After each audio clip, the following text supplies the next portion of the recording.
Pessoal, essa questão, eles pedem para a gente assinalar a resposta correta relativa a diferentes alelos de um gene.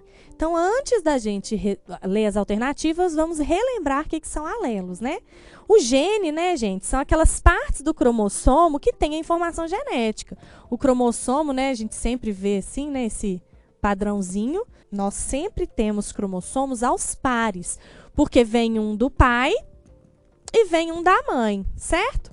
Então, nesses cromossomos, pessoal, tem partes deles que tem informação genética. Essas partes com informação genética nós chamamos de genes. Então, quando eu falo de alelos, né, de genes, eu estou falando daquela porção do cromossomo que traz uma característica específica. E a gente, na genética, para facilitar, são aquelas letrinhas. Então, alelos de um gene são representados pelas letras. Então, aqui eu coloquei azão, azinho. Mas poderia ser azão, azão, azinho, azinho. Então, o que seria um alelo? Alelo azão e alelo azinho. Tranquilo? Então, vamos ver lá o que ele está dizendo na letra A. Os diferentes alelos de um gene ocupam posições variáveis em cromossomos homólogos. Então, o que são os cromossomos homólogos? São aqueles pares, que vem um da mãe e um do pai. Então, gente, eles não ocupam posições variáveis, né? Eles têm sempre a mesma posição. É isso que mostra que eles são alelos, né? Eles ocupam o que a gente chama de locus gênico, que é a posição. Tranquilo? Então, a letra A está errada, não é variável.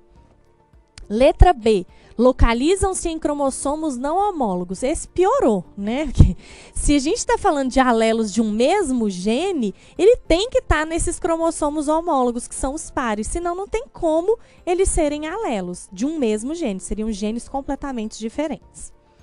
Letra C, ocupam diferentes locus gênicos na herança quantitativa. Aí, ó, o locus apareceu aqui pra gente, ó.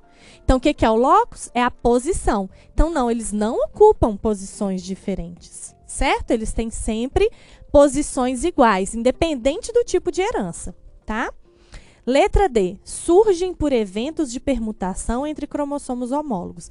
Esses eventos de permutação, pessoal, são aqueles que o cromossomo cruza, né, ou por crossing over, por exemplo, para trocar pedaços entre si durante a divisão celular.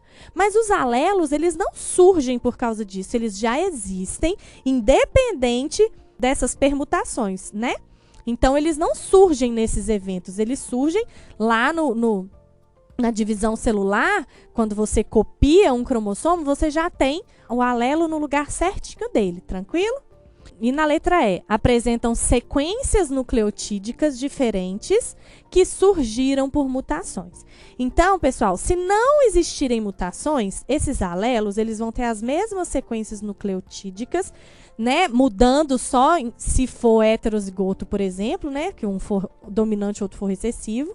E essas diferenças, o que existir de diferença entre eles, vão surgir por mutações. O que são as mutações? São aquelas variações aleatórias que surgem durante as divisões celulares. Então, se existe algum tipo de diferença, é por causa das mutações, ok?